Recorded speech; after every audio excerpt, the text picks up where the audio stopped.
Good evening, ladies and gentlemen. Thank you for standing by. Welcome to GE Shipping earnings call on declaration of its financial results for the quarter ended 31st March 2021. At this moment, all participant lines are on listen-only mode. Later, we will conduct a question and answer session. At that time, click on the Q&A icon and click Submit Request button. I would now like to hand the conference over to Mr. G. Shivakumar, Executive Director and CFO at the Great Eastern Shipping Company Limited, to start the proceedings. Over to you, sir. Thank you. Good afternoon, everyone, and thank you for coming to attend this conference call to discuss our Q4 and full year 2021 results. As always, we'll take you through a short presentation where we'll discuss the financials in brief, and we'll discuss the markets and also some other things that we'd like to communicate. And then we can move on to Q&A, where Mr. Bharat Sheth, our Deputy Chairman and Managing Director, is here, and we will be happy to answer any of your questions. First of all, standard disclaimers apply. There may be some forward-looking statements we make. We are not giving guidance with regard to future earnings, so please keep that in mind. First, you may have seen the results already.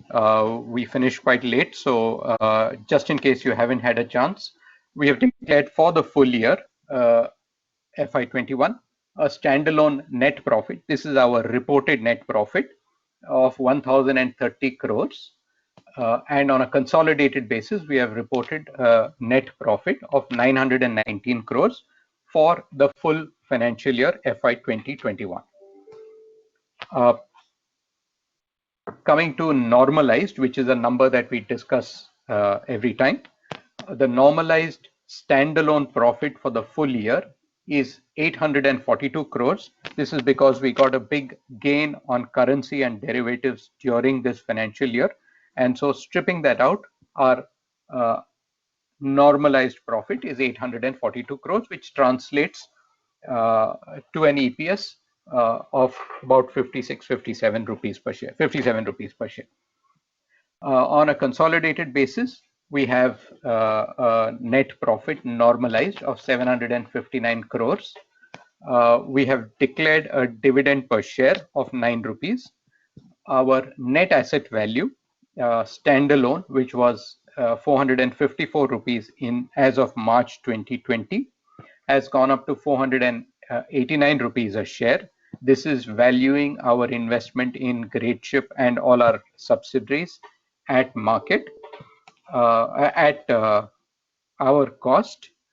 When we value all of those investments at the market values of the assets they represent, it's gone up from a range of 488 to 530, which is on the right side, to 514 to 562. These are the broad numbers which we look at every time. Now let's look at this is the data on the fleet. So we currently have 46 ships. We have one more bulk carrier, a Supramax bulk carrier, due to be delivered to us sometime in the next few days, and that will take our fleet to 47. Moving on to discuss what's been happening in the markets. We are going to discuss the full year, some of which we've already discussed in the past. Let's see what happened to the crude and product tankers during the year.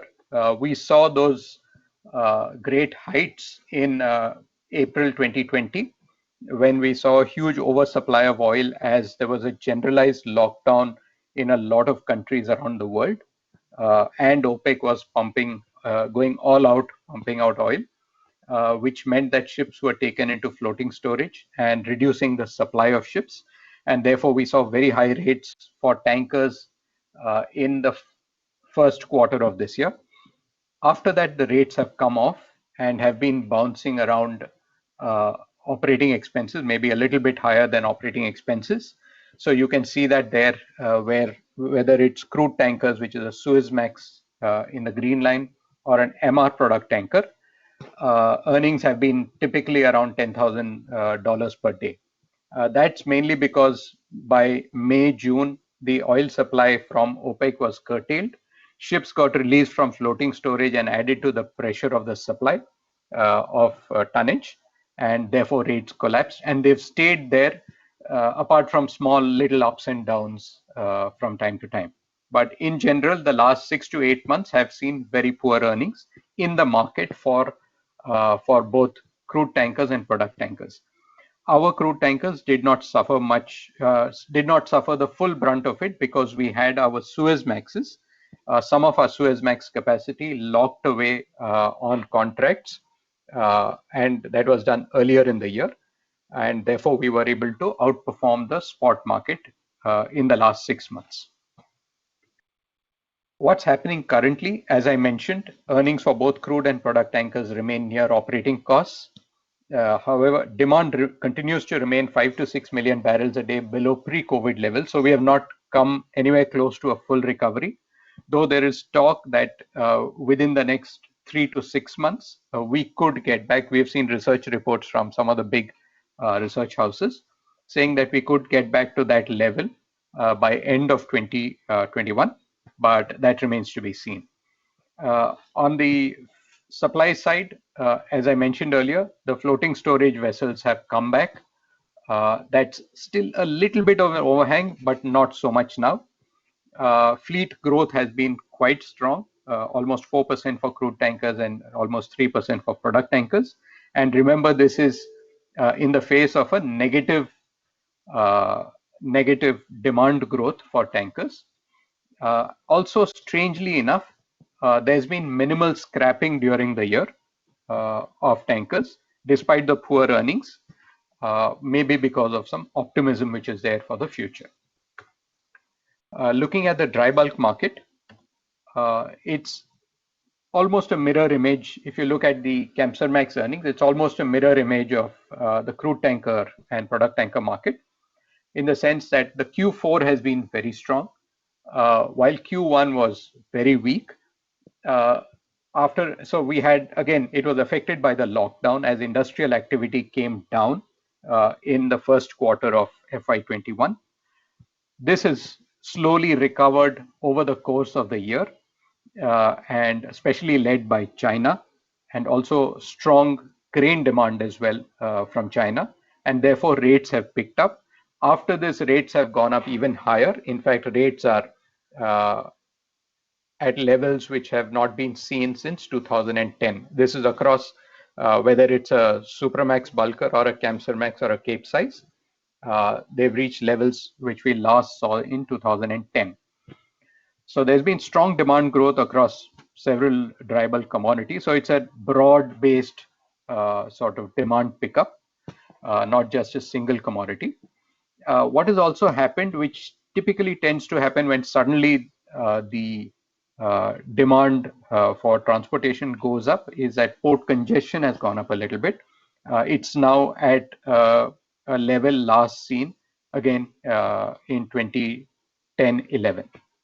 So that's adding to the tightness in the market. Looking at LPG, the LPG market again saw a very high level in December. We saw rates of about $100,000 a day in the spot market. Again, this does not directly affect us because all our LPG ships are on time charters, but they come up for repricing from time to time. Typically, these are 1 to 2 year time charters, and therefore these rates also affect the rates that we get for our time charters.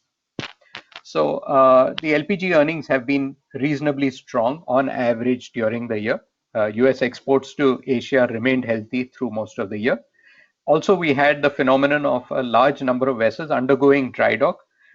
If you've been following this market for a long time, you will remember that there was a large number of ships which were delivered in 2015. Typically, those ships have to dry dock for the first time in 2020, which meant a lot of them were removed from service, which crunched the supply. Let's look at what the fleet supply outlook is like. So while we don't know what can happen to scrapping, the order book, and this is a statistic which we've been putting before you for the last few quarters, the order book as a percentage of the fleet for product tankers and dry bulk is at its lowest level in the last 25 years. And again, we're only saying 25 years because we don't have the data for before that. Maybe it's for a longer period as well, but it's the lowest in at least 25 years. For crude tankers, where we have seen some ordering, the order book is at its lowest since 2013, so that's 8 years. On dry bulk and product tankers, it's at really low levels, at 7% and less than 6%, which gives some hope to market players on potential tightening of the market in future. Let's see what happened to asset prices. This is asset prices indexed to starting 5 years ago, indexed to 100 as of 1st April 2016. On the top left-hand corner, you see the Suezmaxes. So they were at a high at that time, and they came down by 25% in 2016-17. If you recall, that's the time when we bought a few crude tankers. Then they went up a year ago. They were very high. They went back to the peak seen in 2016. And then they came off towards the winter. But again, now there's been a rise of about 10% in asset values, second-hand asset values. This is despite earnings being only slightly above operating costs for the last several months, as I mentioned earlier. Similarly, for product tankers, you can see that prices were at a high in April 20.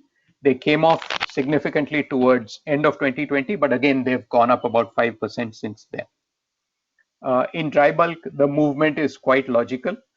The prices were at a very low level in October, November. And because the markets have picked up so much, they've gone up about 40 to 50% in value within the last 6 months or so. In LPG, again, earnings have been quite strong for the last 2 years at least, and therefore asset prices have remained strong. They had a little bit of an upward movement over the last few months as well. Broadly, our fleet, the tankers year on year, that is from end March 20 to end March 21, dropped in value by about 25%. Product tankers went down in value by about 5 to 10%. LPG went up in value by about 5 to 10%. And dry bulk went up in value by 15 to 20% during the year. Looking at the offshore business, one thing that we found interesting is what's been happening to offshore field discoveries. As we've seen spending go down, that is spending on offshore drilling, exploration, production, the number of new fields discovered has obviously come down because the activity is lower. Less wells drilled typically tends to mean less fields discovered as well, unless you can improve efficiency in a huge way. And number of field startups also have come down very significantly. Some industry participants expect that this may result in a tightening of the oil supply because you have to keep producing more. Fields decline normally, so a producing field cannot keep producing at the same level forever. It will keep declining at different rates depending on the nature of the field, but it needs to be replaced at some point. And this, it appears, is not much replacement activity is happening, which may result in some tightness in oil at some point in the future. Again, this is on the supply side. You can see on the rigs, almost 40% of the rigs in the fleet are more than 30 years of age. About 12% of the fleet has been cold stacked for more than 3 years. We've mentioned this before, that these rigs will require a significant amount of expenditure before they can come back into full operation and before they are accepted by the customer. So you will need day rates to go up significantly before these rigs can come back. If rates don't go up much, the longer these rigs idle and are cold stacked, the higher the amount of money that has to be spent for them to come back. Similarly, for the vessels, about 19% of the fleet is more than 20 years of age. We have, again, almost a similar proportion of the fleet which has been cold stacked for more than 3 years and therefore may not come back into operation very quickly unless a market picks up in a very big way. These are our repricings. We have one rig, and that's a gray bar in H1 FY22, one rig which has come off contract. That's the Great Drill Chaya. She has not yet got the next contract. We have bid for a business, but we have not got the award yet. And we have to see whether we are in a position to go on hire if we get that contract and to be able to go on hire before the monsoon. Typically, rigs go on hire only before the monsoon, otherwise they have to wait out the monsoon. We also have 7 vessels, 7 of our offshore vessels, which will be up for repricing in the first half, that is within the first 6 months of FY22. And then you have the repricings which have to happen. So a year from now, we have to do one more repricing of a rig, and similarly in H1 FY24 as well. Looking at some statistics, and this is something that we have looked at in the past, and it appears more stark now. So what is this telling us? We start on the left with what was our net debt in March 2016. We had approximately $110 million of net debt in March 2016. We went up, we leveraged up because we saw opportunities to invest. You would remember that the dry bulk market was extremely weak in 2016, and then the tanker market was weak, and then we had a period of weakness in the LPG market. We did a lot of capex. We did net capex in the last 5 years, that is between March 16 and March 21. We did approximately $400 million of net capex, that is purchases minus sales. However, on a point-to-point basis, you will see that the net debt has gone up by only $30 million. This is, I'm talking about Great Eastern Shipping standalone, just to clarify. So the leveraging up happened. The leveraging down has also happened because those investments have paid off. They've generated very strong cash flows. All the investments, if you take all the investments that we have done since 1st April 2016 till date, they have together produced a dollar IRR of just under 15%. This is unlevered dollar IRR of just under 15%, which shows that that model seems to have worked reasonably well, and that's what has enabled us to reduce our net debt pretty quickly as well, because of the cash flows that have come from those investments, and of course our investments that were there earlier as well. So what this also enables us to do is it has given us capacity to expand because now again our debt is at a quite a low level and we have cash. So it enables us to do capex again whenever we see the opportunity for doing capex. The other thing which has happened, and again we are looking at it in a 5-year block. This is on the left is what our consolidated block was in March 2016. Of the consolidated net block, 60% was offshore assets and 40% was shipping assets. Today, thanks to a lot of the investment that we've done in shipping assets, it is flipped around, and we are at 41% in offshore and 59% in shipping assets. This is again a statistic that we show every time, the share price to consolidated NAV. I mentioned to you that the standalone NAV is just under 500 rupees a share. The consolidated is somewhere between 510 and 540 per share. So we've taken the midpoint of that. We are currently at about 0.75 price to consolidated NAV. Thank you. That brings me to the end of this presentation. We are, as always, very happy to take questions from you. Thank you very much, sir. We will now begin the question and answer session. To ask a question, please click on the Q&A icon and click on Submit Request button. When it is your turn to ask a question, an operator will announce your name, unmute your line so that you can interact with the speakers. If you wish to ask a question on chat, you can type your question in the text box and disable the Request to Talk slider. Then click the Submit Request button and your question will be picked up during the Q&A session by the operator or the presenter. We will wait for a moment while the question queue assembles.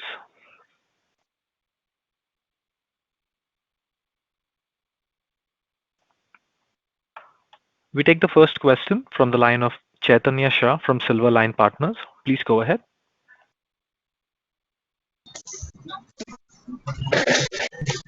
Yeah.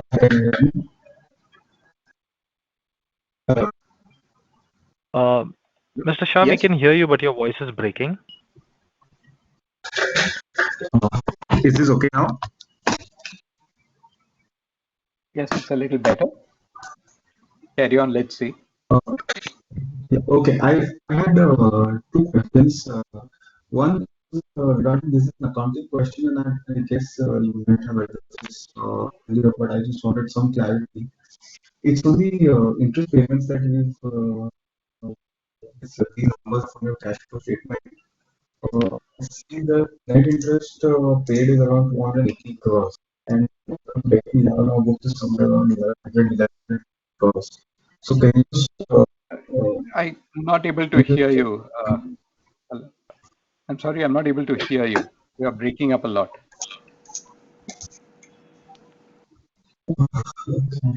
Mr. Shah, may we request you to check your connection and maybe come back for the question? Sure. Sure, thank you.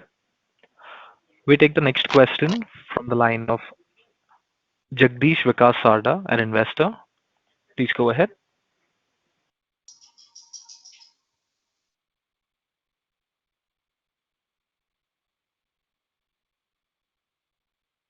Mr. Jagdish Vikas Sarda has also put up a question on text, which says, I wish to ask a question. Why company is raising 1,000 crore through NCD when company is having cash on books? Yeah, this is an enabling resolution, which we do once a year. It enables us, it keeps the option open for us to raise NCD money when the opportunity arises. Currently, there are no plans to raise money from NCDs because we have no capex plans. The capex, the one vessel that we have to take delivery, has already been funded. It is not a, it is an approval which has been taken for the board, which can be executed anytime during the course of the year, as and when required. So we are not currently in the market to raise an NCD. Thank you. We take the next question from the line of Himanshu Upadhyay from PGIM. Please go ahead.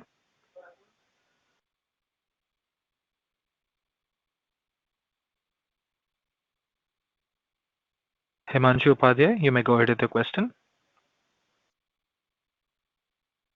1 second. Yes, we can hear you. Am I audible? Yes, you are. Yeah, hi Himanshu. Hello. Himanshu, yes, we can hear you. So my first question was on the dry bulk. So my first question was on the dry bulk side. Yeah. We have 2 Capesizes and a number of Kamsarmaxes, okay? And last year, when the market moved on the Suezmax side, we had an issue of we could not catch the market, okay, or very near to the top or the realizations. What strategy we are using this time, okay? Because what we are seeing is Capesize rates nearly $40,000, okay, or what we are hearing.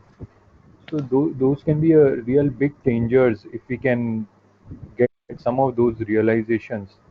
What is your strategy and what you are doing on that side? Because we have always said that we expect the market to be volatile from here on, or last year and 2 years back also. So we are preparing in that fashion. Can you elaborate on that? So how are you playing the market? Yeah, Mr. Sheth, would you like to take that? Yeah, sure. So first, I think, did I hear you right in saying that on the Suezmax, we did not uh, benefit from the big rise that we saw in April and May of the year?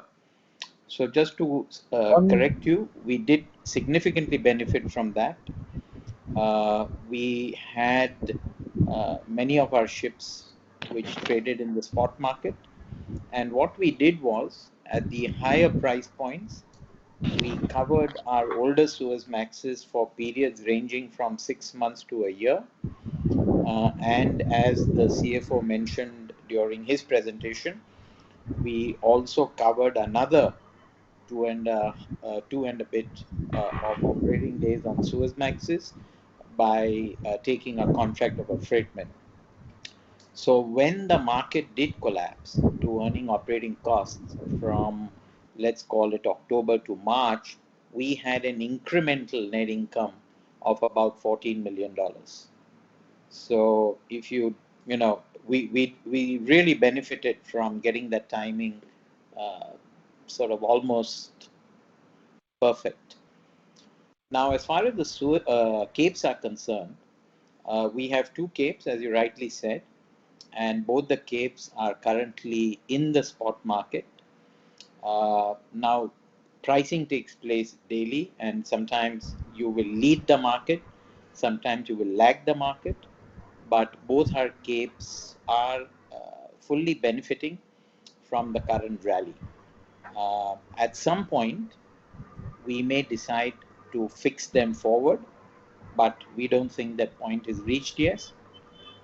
There is every possibility of the rates going up even further. As far as the Kamsarmaxes are concerned, out of the 7 Kamsarmaxes we own, 2 we covered. One we covered in October, November of 2020 for a period of 1 year, and that will therefore come up for repricing later this year. That was, of course, covered well before the market rallied in early March. And the second vessel we also covered for 1 year. That was done in February of 21, and that will come up for repricing in February 22. The other 5 ships are in the spot market and are benefiting from the increase in earnings. And similarly, although you didn't mention the Supramax bulk carriers, all those are in the spot market and they all are currently benefiting from this rally. Okay, and my second question was tankers side, both product and crude tankers. We have seen the rates to be extremely low, and the price of steel has increased dramatically. Okay, still scraping has been pretty low, or we are not seeing any increase in scraping. Okay, how are you looking at those markets, and what are your expectations of those two markets? And why, when the prior, generally we would have expected the scrapping to have increased, but the scrapping remains pretty low. Book has also not increased, especially in product tankers. We are seeing 25 years low. So what are your thoughts and what are you doing of in those two markets? Yeah, so you're quite right that in spite of both the crude and the product market being significantly challenged, uh, we ourselves are very surprised at two developments. One is very poor scrapping, and the fact that values of these ships are going up. And we can only guess because scrap prices also are at multi-year highs, and scrap tends to follow what is happening in the steel market. So with scrap at multi-year highs, we are as surprised as you as to why additional scrapping is not happening. But as night follows day, it will happen because there are lots of regulatory changes that are coming in the next couple of years. So it's all accumulating to be scrapped on some time. We can only guess, and I think our current guess is that there is optimism in the market, really driven by two factors. One is OPEC themselves, OPEC Plus rather, having announced that gradually they will be uh, enhancing production by about 2 million barrels a day. So that will be that much more oil coming into the market for transacting. And also there is some talk about Iran possibly coming out of sanctions in the new US political regime. And if that were to happen, that can possibly add to another 1.5 million barrels of oil to be transported. So if all this were to happen, 3.5 million barrels of oil to move, and if, let us say, later in the year, many economies do go back to functioning, to pre-COVID times, all that will lead to a big demand increase. You're already seeing crude oil at close to $70. And again, it is all being led by optimism of demand picking up later this year. So our guess is that people are sort of hoping before they need to scrap those older ships that they will get the equivalent of one last hooray. And we did see this last year, if you recollect, when our own vessel that was imminently due for scrapping earned the highest 6-month average rate uh, in its history. So sometimes these old ships can suddenly pick up a lot of money. And I guess, this is only guessing, that is the reason why people are not scrapping. Okay. And one last question. Uh, in the presentation, we have shown that the number of wells drilled has reduced dramatically. Okay. And the price of crude is nearing $70. Do you think the offshore market is now being more ripe for the up move, uh, or at least the day rates are starting to improve? What is happening Uh, in that market? If you can give some commentary on the market, it would be helpful. Sure. So potentially, the answer is yes.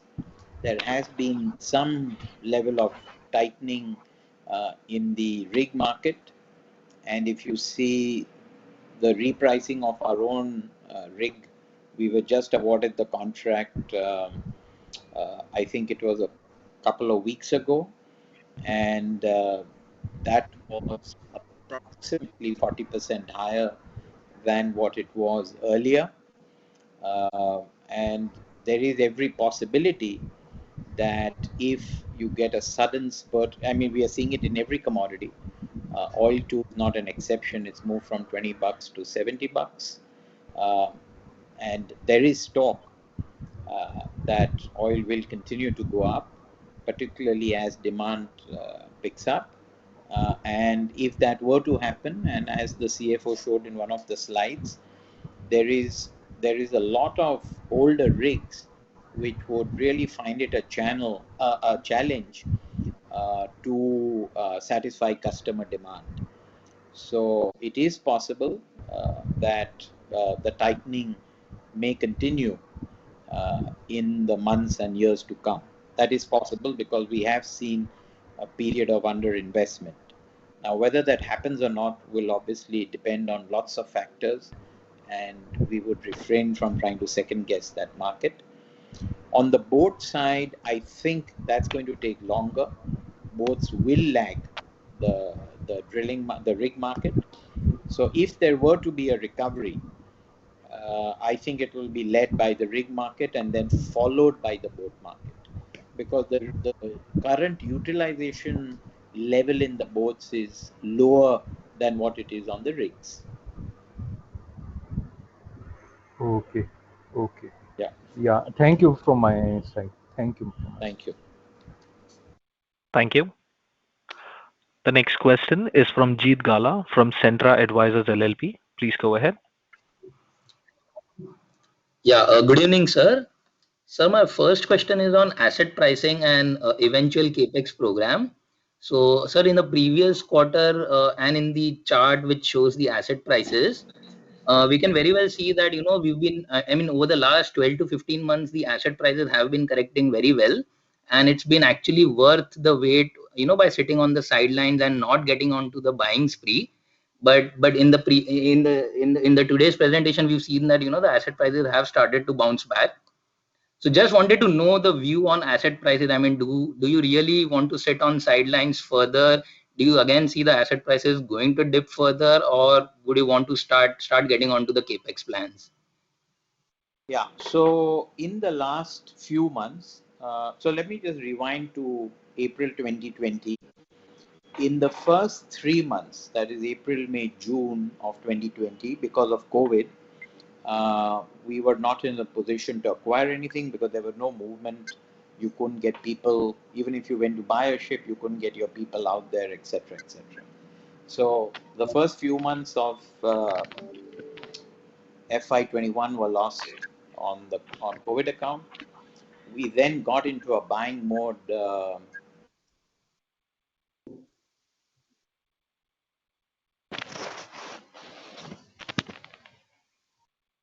Hello.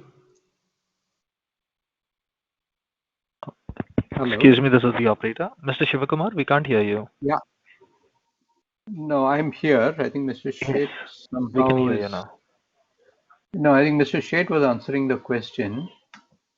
Sorry. What's Uh, happened to him? Yeah. I think the price rally caught us too So by we, surprise. We yeah, we thought lost we you had a for. little more time to go and spend money. And we were clearly struggling with all these restrictions on Indian seafarers on acquisition. So we had to be careful, not just buying ships because you obviously have to get your people out of the ship, etc. So we consciously, did it one step at a time. Unfortunately, what has happened is prices have rallied a great deal. And today, if you ask me, I would say that we are really priced out of the four sectors we are in. So we would now not be looking at this moment at doing any further capex, unless, of course, prices were to recorrect and come down. But they are ahead of our price points, and as the CFO pointed out, we've been very careful with the way we've allocated capital. And over this 5-year period, on 20 acquisitions that we've made, we've obviously done very well. On each of our acquisitions, we are well into the money. So it's a 20-0 record in our favor at the moment. And that's only happened because we've been very careful with the way we've allocated capital. So we will remain disciplined. If prices come to our price points, we will continue to buy. And if they don't, we will have to let that opportunity go. So we will not buy momentum. Okay, understood. And sir, with respect to SCI Sorry, bids, I you're mean, coming very softly. Can you speak up a bit? yeah, am I audible now? You are audible, Yes. but in a very soft tone for some reason. Yeah, Oh, I can hear it clearly. Okay.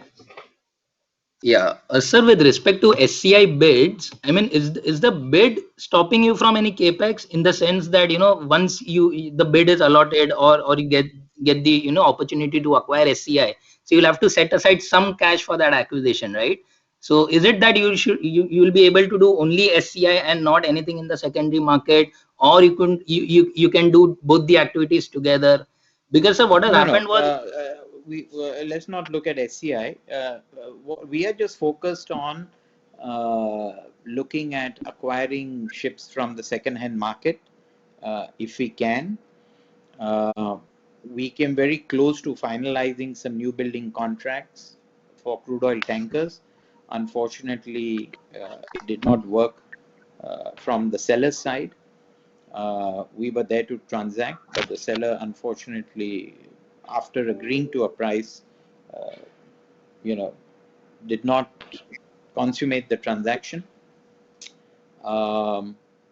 Having said that, currently, immediately, I'm saying, even if we were to get our price points, because of what's currently happening on the COVID issue, we are really going to find it a challenge to move our seafarers around um, uh, towards any further acquisitions. Um so when prices are where they are, A, we are not buyers, but B, we are also constrained at the moment due to this big rise in the COVID count. Okay, understood, sir. So my next second question is on dry bulk. I mean, sir, we've seen the freight rates becoming stronger in the last couple of months, and it's been mainly because of the commodity-driven rally led by China. And so most of the people around are, talking this is a stronger rally. The commodity demand is going to stay here for longer. So I just wanted to know your view on the freight rates. I mean, is it going to be a whipsaw or kind of a temporary phenomenon? Like 2 3 months, or the rates are going to remain stronger for longer? Well, that is one thing we don't know. I've always said we are positioned sort of to benefit from both. Eventually, we want volatility, right? So we Okay. will benefit not if there is a secular bull market, because then you are priced out. Uh, Mhm. so eventually, for us, whether they are short-term markets or long-term markets, these are things difficult to call. Uh, all we look at is, when asset prices come to our levels, we should always have the liquidity and the capability to strike. And if the markets rally, we should also have sufficient spot tonnage to benefit from it. And that's how we are currently positioned. Historically, freight rates in the dry bulk market have always done well when commodity prices are strong, Mhm. because the shipper looks at freight as a percentage of the commodity. And if you see today, just to give you an example, freight rates, if you take iron ore, which is seeing its biggest bull run possibly since pre-Lehman, and spot iron ore is now at $200 a ton. And Right. freights on the long haul Brazil, China, which is the most sought after trade, freight Mhm. rates are a little over $30, which is 15% of the commodity. And we have seen the long-term median of freight to commodity is about 20%. But we've seen this go as high as 40 and 50% of the commodity price. So Okay. if we were to go back to what we have seen in the past, and I don't know if we will or will not, then obviously there is a long way for freight rates to go up. Okay. Okay. And sir, if the straight freight rates are going to remain here for longer period, what do you think the impact is going to be on the order book on the dry bulk side? I mean, are the new builds going to be ordered very easily, or your IMO 2030 is going to stop people from ordering? Or so, what is your expectation of the change which is expected on the order book side? So again, if history were to repeat itself, and often history does repeat itself, uh, ship owners are their worst enemies. Right. And we have seen lots of people get excited very quickly. And there is every possibility that if this market were to continue um, at either the present levels or even higher numbers, people will order. Um, and we've seen that happening every time in the past. So there is no reason for it not to happen again. We are already seeing this in the container space. Mm-hmm. As you are aware, the container market is seeing its best market ever. And we are now witnessing a lot of ordering taking place in the container space. Having Mm-hmm. said this, shipyards are now getting filled. So even if people were to order right now, it is possible that some of the ships may not hit the water till 23 or 24. Uh, but that's very Okay. difficult to tell, because one never knows what is the total available capacity at any point of time. And shipyards, if you see the way they run their book, they too want to be diversified. So they will take orders for containers. They will keep some capacity for dry bulk. They will keep some capacity for crude oil.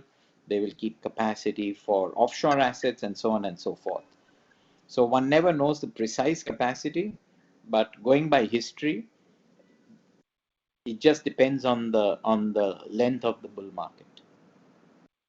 Okay, okay. And sir, even in a scenario where there is no clarity on the propulsion systems, even knowing that people will go ahead with ordering in euphoria. Yeah, because greed has always taken precedence over logic. Okay, okay. Understood. And so lastly, in one of the Excuse me, this is the operator. Mr. Gala may be requested to come back in the queue for a follow-up, please. Thank you. The next question is from Chris Norona, a private investor. Please go ahead. Hello, good evening. Can you hear me? Good evening. Yes, we can. Somehow I'm not able to hear all the speakers very well, but I'll somehow I should be able to manage. Yeah. I'm sorry, I'm speaking through my computer audio. Sir, No, I can hear you I clearly. just had a couple of questions. One is last year I've been a shareholder many years, and last year I attended one of the quarterly reports where you focused on, where you said the bulk of the revenue was on the spot market as opposed to time charters.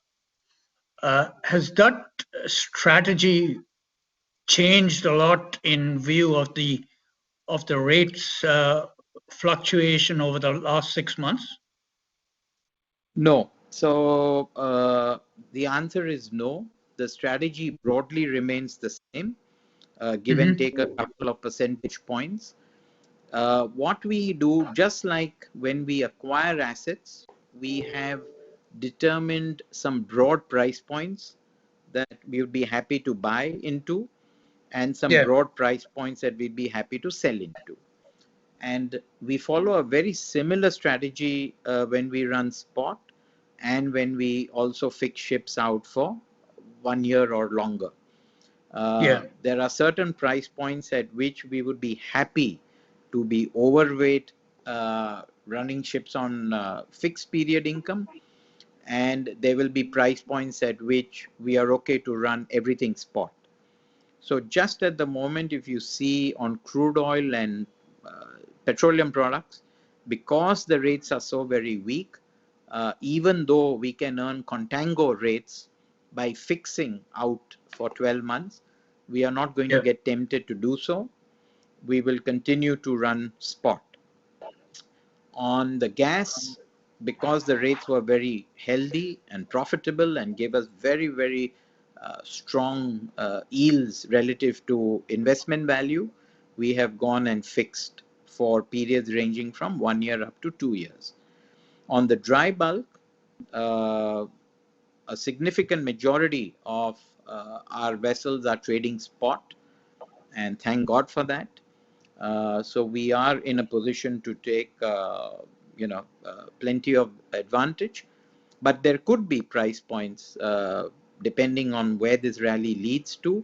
There could be points where we will then again switch from being more biased towards fixing ships for 1 year, 2 years, etc.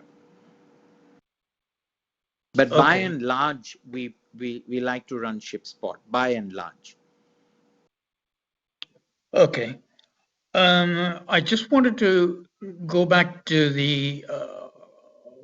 some of the charts which were presented on the offshore business, and you basically provided input in that there are some green shoots appearing in that particular business, but also to say that the future is difficult to forecast.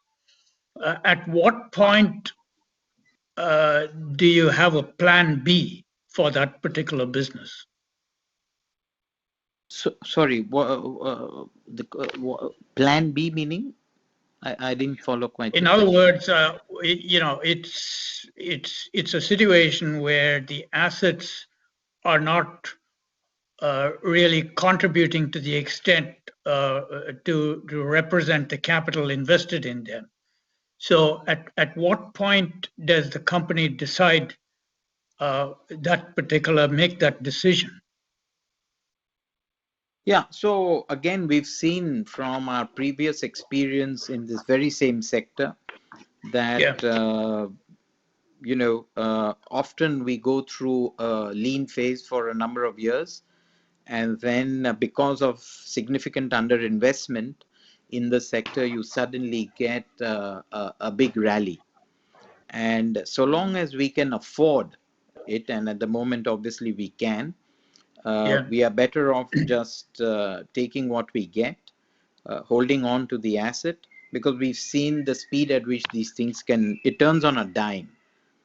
And in our own history, we have seen assets that we have had to idle, and I'm talking about rigs, for up to 3 years.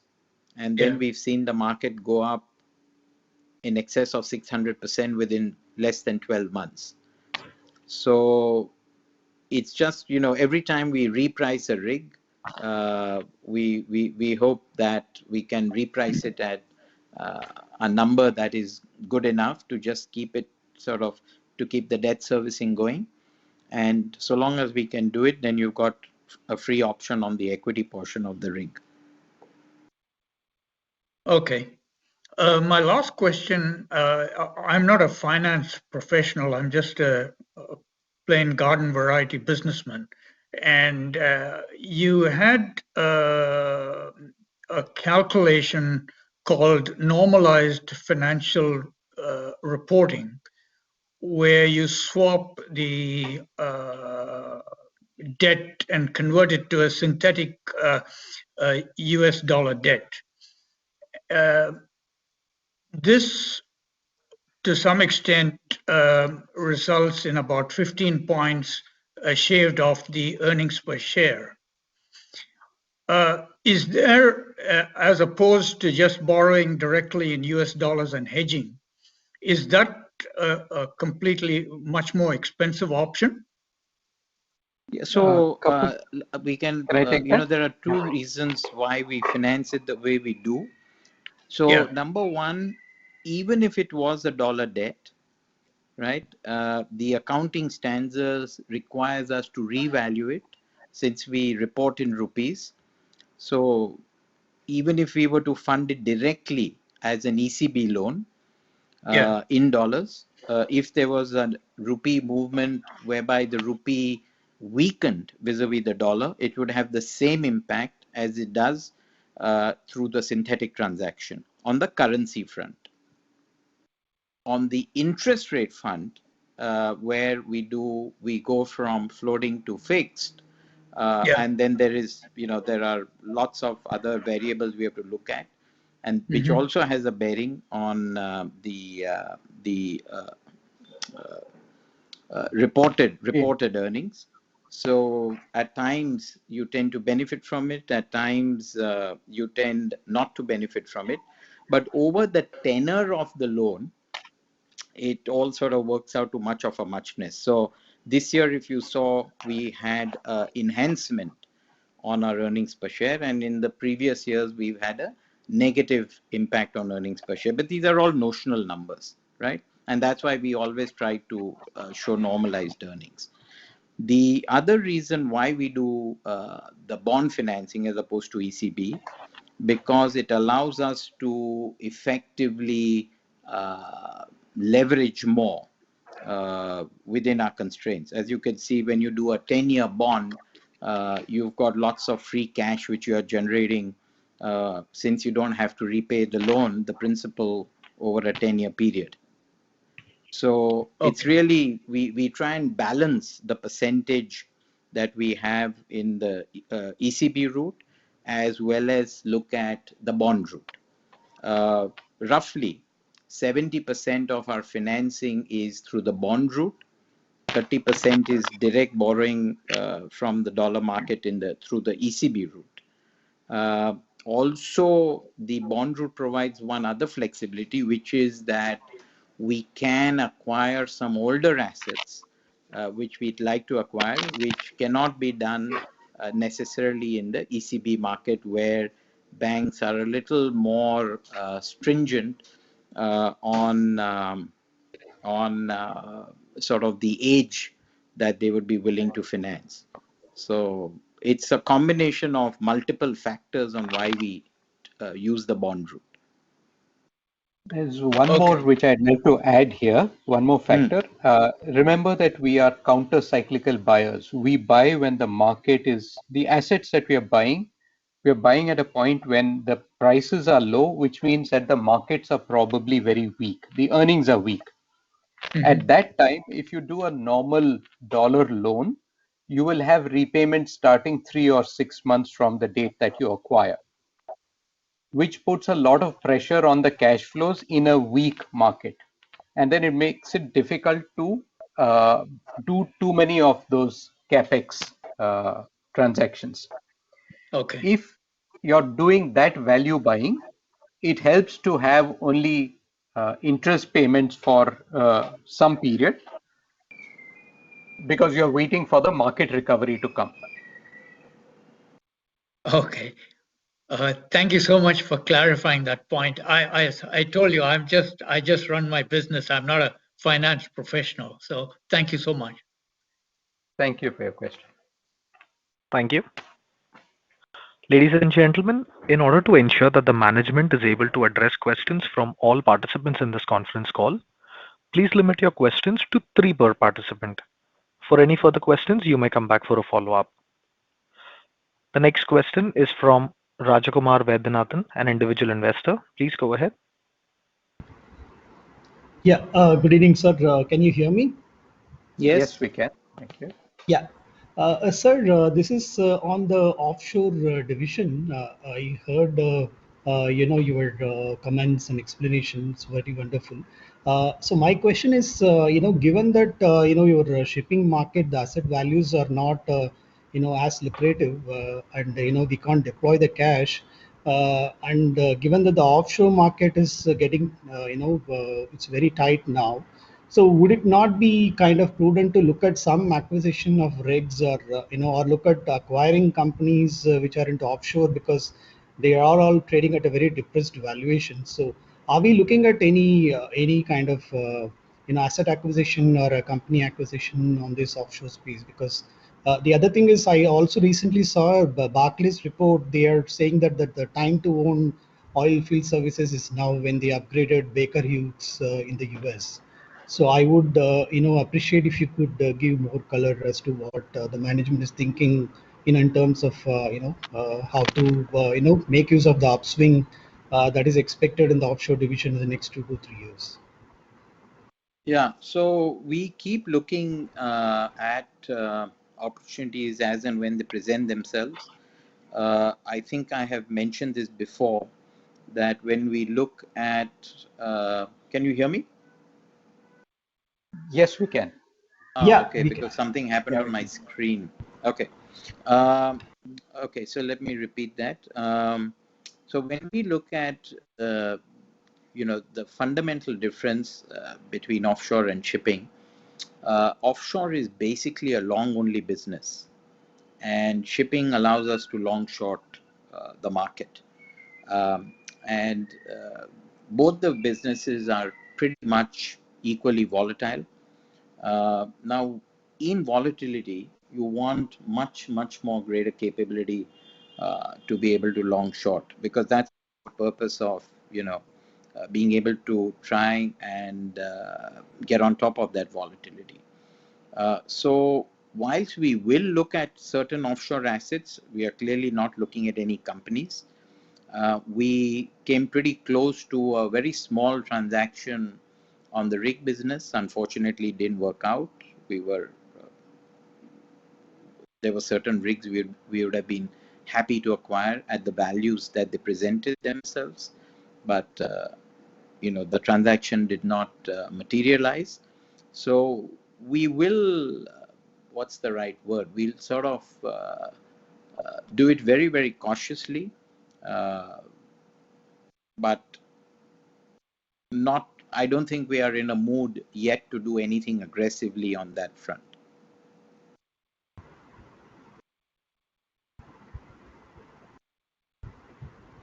Hello. Mr. Vedyanathan, do you have any further questions? Yeah. So you're saying that the market is still not that great for you to No, look it's at not. anything It's not. significant. So it's not that whether the market is great or not, because as I said, we really don't know how these markets will play out, and we are not that keen to second guess these markets. It's just that uh, we sort of, on that same incremental dollar, we just think that shipping allows us to also uh, gives us two options. You can either long it or you can short it, and it's got a lot more liquidity compared to offshore. So if you look at the number of transactions in a year on the number of ships that may be sold and bought, that liquidity is much greater than offshore. So you really want to buy cheap and then hopefully buy it with a contract if you could. Uh, Otherwise, it's better to just stay on the sidelines. And remember, we still have a very modern offshore fleet, and we have plenty of sort of capability there to benefit in case the markets were to go up. Okay. Sir, just one clarification. You mentioned that you expect if there is any upswing in prices, you said that the rates for rigs will go up first and followed by the vessels. Is that a correct statement? Yes, that's right. Okay. And what is the utilization number that you mentioned, sir, for the vessels? So I think the global utilizations for vessels are still very low. I don't have an exact number. Maybe Yeah, the it's about CFO does, but 45, I I think think. it's around 50, Yeah, a little below 50, about 44, 45 is what I heard. 44, This 45. is Yeah, time, so it's yeah, very, very period low. charters. Yeah, yeah.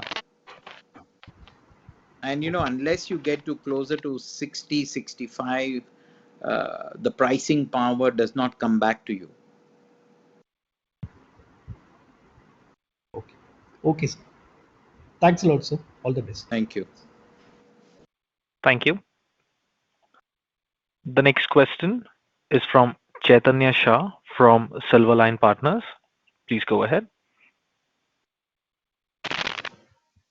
Is regarding the interest payment that we've done. Uh, I just needed a clarification on this. If I go to your cash flow statement, the total interest paid is around 310 crores. Yes. And we have a 90 crore gain, and we've received some 24 crores as the interest received. So that comes to around 250 crores. So, and our net debt in the presentation is around 1400 crores. So I just wanted to understand why this interest payment is optically high. No, the net debt, the interest is paid on gross debt, right? No, but I'm In talking about the interest received on the cash flow statement. Okay. Can you just give me the net interest paid payment that we've done for the year? No, 1 minute. A lot of the income from the treasury is not interest income. It comes in as other income, which is investment income. Okay. A moment. You will get it in purchase of current investments and proceeds from disposal, because it comes in as investments as well. Okay. All right. So, So yeah, please go ahead. your financing activities will only have interest paid. Your interest income will come in cash flows from investing activities, right? Interest received. That's right. Yeah, that's why you're looking at that 28 crores. Yeah. Okay, and then you have investment income as well, which is in excess 100 crores. But I don't understand the point you're getting at. No, I just wanted the net interest payment figure that we done, but I get your. I was a bit confused because I didn't realize that some of the amount would be included in the investments part. So That's I'm right. Because a I think large my part of the treasury is in rupees in mutual okay, funds. okay, fine. Yeah. My second question is: are we looking at more buybacks? Again, it's not at the moment. As you know, just like when we buy ships, we look at buybacks when we think there is a significant discount to, I mean, a deep enough discount to net asset value. So we just like buying everything at deep value. And also, there's a as you big know, leakage. Yeah. there is a big leakage of 22% on buybacks. And that just makes it that much more expensive because neither the company nor the seller of the security benefits from that transaction.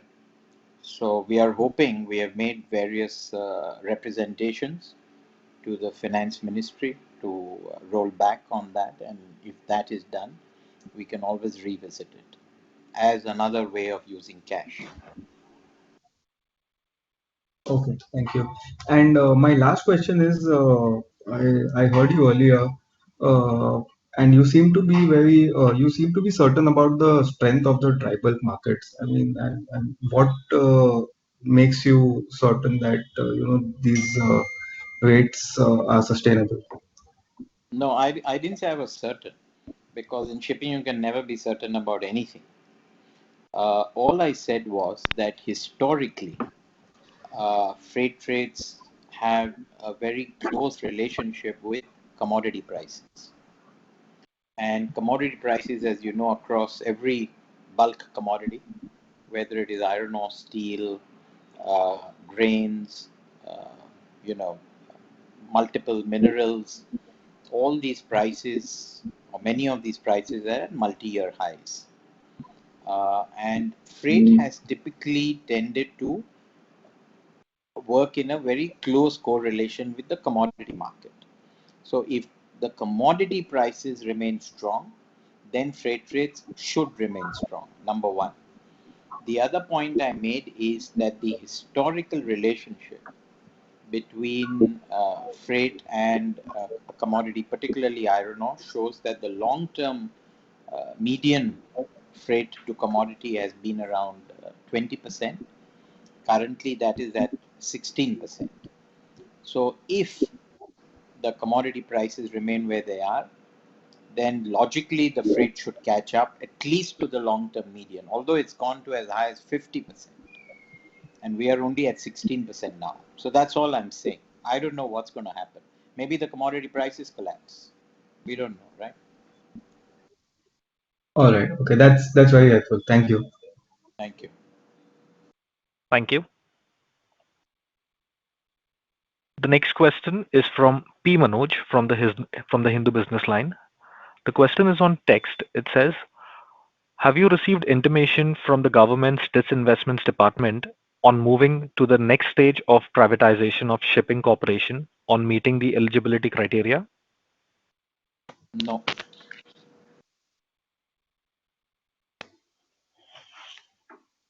Thank you. The next question is from Jagdish Vikas Sarda, an investor. Please go ahead.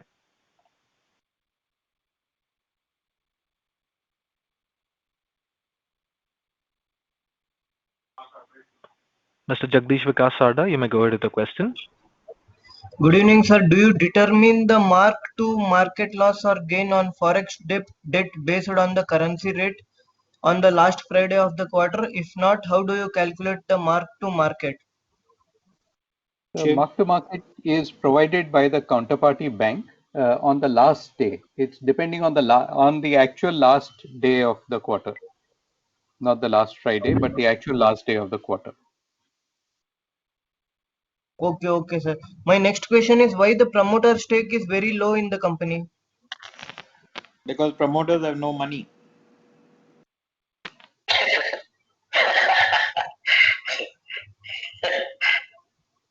Okay, thank you, sir. Thank you. Thank you. The next question is from Kishan Mundra, an individual investor. Please go ahead. Yeah. Hi, sir. I had two questions. So firstly, what kind of fuel do we use in the ships? I mean, is it LSFO, HSFO, MGO? And if you could give the bifurcation, I mean, based on the scrubbers, number of scrubbers that you have. So we have, I think it is 5 ships 5 ships fitted with scrubbers. 5 Yeah, 5, ships right? fitted with. Yeah. Yeah. So on those 5 ships, we use high sulfur fuel because we have scrubbers. But on the rest of the fleet where we don't have scrubbers, we use low sulfur fuel, and that is just mandatory. So it's not as if there is any options. And there are times when we have to use MGO. So clearly we use MGO on the generators, but there are also times when we may use some MGO in the engine. So it's not as if we have a mix and match policy. Wherever we have to use very low sulfur, we do. When we have the option of using high sulfur on the scrubber, we will. As you know, in ports, most places do not permit the use of high sulfur fuel. So then we use MGO. Okay, and so that would also mean that higher oil prices in general are increase your cost, right? Cost of running the ships, because that would essentially be No, because, well, I mean, it just increases the percentage on your direct operating, but it just is a function of the market. So in a relatively strong market, it's pretty easy to pass it on because we just convert everything to a net time charter rate. So we factor in the latest bunker prices, and that just sort of, I mean, in the short term, a big rise can impact you, but long term, it all evens out. So we are pretty much indifferent on that. Okay. And Okay, so the especially on second ships which question are on time charter, it then becomes the responsibility of the charterer rather than yourself. Okay, yeah, understood. So the second question was, I think if I heard you correctly, you said that you have done investments worth $400 million over the last 5-6 years, right? On Net. buying or selling ships. Net. Yeah, net of sales. Yeah, that I understand. Okay, that I understand. So, sir, if that was true, and also the fact that you have earned a 15% dollar IRR on those ships, okay, if that was also true, so shouldn't your NAV, okay, that you present in your presentation, shouldn't it have over a span of, let's say, 5-6 years, been, let's say, have grown from 450 to, let's say, around 700, 800 kind of this thing? It depends. Yeah, first it was not 455 years ago. It was somewhere in the low 300s. What also happens is that some of that NAV is investment in shares of Greatship. So stripping out that, you would have been at around 200 to 225 rupees a share, which is invested in the shipping business plus cash sitting in the shipping business. That itself has moved up to very high 300s today. So which is sort of similar to the ratios that you're putting. But for perspective, we were somewhere we are up about 50% in this time in NAV. We were in the low 300s on a standalone basis in March 2016. And we are now at close to 500. And of course, it's also after payment of dividends, which would have averaged somewhere on 9 to 10 rupees per year for the last 5 years. Okay, understood. Thank you. Thank you. The next question is from Amit Mahendale from Robo Capital. Please go ahead.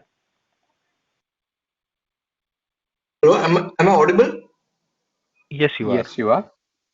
Okay, great. So I just heard earlier in the call that on the rig side, I guess your last contract was up by about 30 or 40%. I just wanted to reconfirm those numbers. And secondly, just wanted to understand a little bit on the utilization side of the rigs. If they were to move ahead of the curve, when the cycle changes, what do you think is the current utilization, and how do you think that it will evolve over next 12 months or so? So I think we have repriced, and Shiv can correct me if I'm wrong. I think we've got a 42% increase. Over the last pricing which happened, which is Over not the our last pricing. yeah. Yeah, the Uh, last market pricing. yeah, Over our over the own last pricing market of that pricing. rig, over our own pricing of that rig, we have a 50% plus increase. Okay, and What that just just to understand this clearly, so the last pricing was done how many years back? 3 last year? years. No, sorry, one moment. No. Sorry, On let me our just. rig, it was done 3 years Yeah, ago, Shiv. yeah, that's right. So our rig was done 3 years ago, 3.5 years ago, the pricing, and that pricing is up by more than 50%. The last pricing in the market for similar contracts was done about a year ago. From there, it's up about 40%. Okay, and is it an offshore rig or an onshore rig? We only have Offshore offshore rig. rigs. Okay, We, okay, great. And what is the overall utilization for offshore rigs currently? I mean, it's a you mean sectoral question, not particularly to GE Shipping. yeah, it's somewhere in the 60s. Right. Okay, This is a and global just utilization. right. And what do you think is like, is it inching up? I mean, if you see a trend for last like 6 months, 12 months, or 3 years, is it flat or is it trending up? How do you see that? It sort of peaked in end of 2019. It came down with the COVID crisis and with the crash in prices of oil. It is now coming back up from those numbers. Okay, thank you, sir. Thanks, Sachin. Thank you. Thank you. The next question is from Anuj Sharma from M3 Investments. Please go ahead. Yeah, thank you. Am I audible? Yes. Yes, you are. Yeah, thank you. I had few questions. One is on the dry bulk. We are hearing changing shipping routes, which is leading to increase in ton miles. Are these changes in trade routes temporary or some structural things you observe? So some of it is temporary, some of it is structural. I guess what is happening now is because of the way commodity prices are rising, there are change in trade routes, which is adding to ton mile demand. But what we are really seeing is congestion.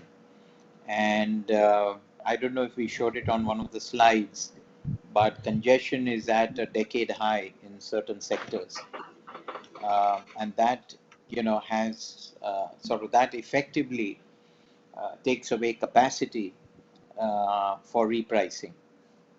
So it's a combination of short-term factors where people just want to lay their hands on commodity because everybody's margins are pretty strong, particularly in the steel industry. And so, whatever freight they are paying really doesn't move the needle. And therefore, they're happy to source it from wherever they can get their hands on the raw material. We are also seeing that in grain. As you know, many of the grain prices are at multi-year highs, and that too is leading to changing trading patterns. Now, how long this will go on for is really impossible to try and predict. Sure.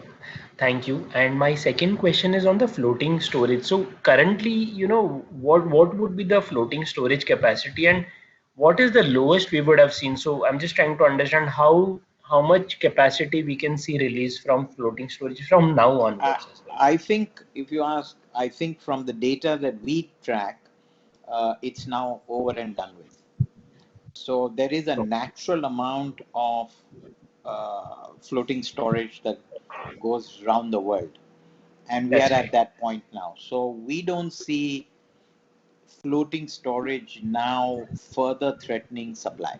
I think it's more or less done. All right, that's helpful. My third question is on the offshore. We've seen a 40% increase in jackup rates. Do the boats also correspondingly, while you said they come late into the cycle, but are we seeing buoyancy in the boats also in terms of No, rates? not in the Indian market where we are currently operating, or where the significant part of our fleet is operating.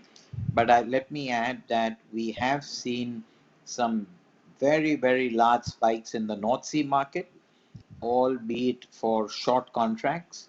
sometimes just a few weeks and sometimes a few months. But we've seen some very sharp spikes. But those are for much more specialized boats, not the more commoditized boats that we own. So for the more commoditized boats that we own in the Indian market, which is very heavily oversupplied, we are not seeing any improvement in rates. Yeah, on the same lines, in our offshore market has been domestic, generally near the Indian markets. Have we thought about exploring other markets for both rigs and boats? So on the boats, we are operating in multiple markets. When overall the offshore market was much stronger, that's going back almost 5-6 years. We have operated in multiple jurisdictions, from West Africa to Brazil, to Malaysia, to Australia, South Korea, Japan. So we've just operated in multiple markets. When the markets came off, we concentrated a lot more of the assets in the Indian market. But we still have boats. We have a boat out in South Africa. We have something out in Malaysia. We have something out in West Africa at the moment. But a significant majority at the moment is in India. On the rig side, we have predominantly been an Indian player, and we will look at opportunities overseas. But the Indian market tends to have longer tenor contracts than the overseas markets, and it enables us to, that sort of enables us to have a little more visibility on cash flow. But I guess once we get into a debt-free status on some of our rigs, we will get a little more adventurous. So it was a conscious strategy that we took. Sure. And thank you. And just one more, the next jackup which is in line for contract, are we expecting the same trend in the increase, or it's kind of flattened out from the last rig contract? Yeah. So we've already submitted the price bids a few months ago. Now, obviously, nobody knows what the competition has done, and we are expecting that the tender to be processed in the coming weeks. So I guess it will be out in public domain once ONGC announces the winner. Thank you so much for the answers. Thank you. Thank you. The next question is from Manish Kothari from Sri Kaushal Investments. The question is bonus on cards. What is the question? Bonus on cards. He's asking if a bonus issue of shares is being contemplated. No, it is not currently being contemplated. No, not. Thank you. The next question is from Weber Barjatia from HNI Investments. Please go ahead. Providing the opportunity. Can you hear me? Yes, we can hear you. Yeah. So again, on the offshore business, assuming that we are looking at some kind of uptick in the offshore market for next 3-4 years. Given the way our assets are coming for repricing, do you think that most of that benefit to us will lie just in asset prices and not in terms of the rates that we'll get and the cash flows associated with it? On the offshore, you mean? Yeah, offshore. No, offshore, as I told you, we have seen a meaningful improvement in the earnings on the rig. Let's see what happens to the new tender, which is under process. On the boats, as I've just said, it's very flat. We are not seeing any real improvement. In fact, there's zero improvement, I would say. And values continue to remain pretty soft, both for rigs as well as for boats. Right. Yeah. So I Yeah. actually meant to ask that given the fact that the 7 of our vessels are coming for repricing in first half this year itself, if the uptick in the rates were to happen post that, or given the tenure of the contract, will we miss most of the upticks that will happen? So We it have depends. Every year we have boats coming up for repricing. Obviously, if you were to take in, say, business today, and the 7 boats which are coming up for repricing have been offered under multiple tenders, which are currently being processed. But let's say you go and fix an asset for 3 years, and in between the 3-year period, if the rates were to go up, yes, you do not benefit from that, right? That is, so you're always balancing out your portfolio into saying that, all right, each year, do I have some boats coming up for repricing, so that even if I have missed out on something that I might have committed to now, and let's say the market were to go up 6 months or 12 months from now, you will benefit from another stack of boats, but not from the stack of boats which you have just committed to. Yeah, Right. and for So the rigs, it's, every year we have some repricing. You can see it yeah. here. H1 next year, this time next year we'll have a pricing. This one in Yeah. this time in FY24 we'll have. Yeah. So you get regular repricings across the board. Right. And how many of our vessels and how many of our rigs are currently idle? I mean, I could not find that in the presentation. Maybe I might have missed it. But how many of them are idle currently? So on the One rig, rigs, yeah. sorry, if you want to answer that? Yeah, so one rig has come off contract. She is currently idle, waiting for the next contract. In any case, she has to do some work now after having completed her contract. Among the vessels, there is only one vessel which is not working. That is a vessel, Great Ship Rohini, where we had a fire and suffered some damage. So she is not Okay. working. Otherwise, the rest of the, so 18 out of 19 vessels are working currently as we speak. Okay. Got it. Got it. Okay, that's it from my side. Thank you. Thanks a lot. Thank you. The next question is from Jeet Gala from Centra Advisors LLP. Please go ahead. So one last question on scrapping. So in one of the replies, you said that scrapping is expected to increase over the next 2 to 3 years, mainly based on some regulatory changes, you said, sir. So what are you referring to over here? So first of all, within the next 2 years, a lot of the ships have to fit what is called a ballast water treatment system, which is quite expensive. It's not cheap, and depending on the size of the system, it can vary from $400,000-$500,000 to $700,000-$800,000.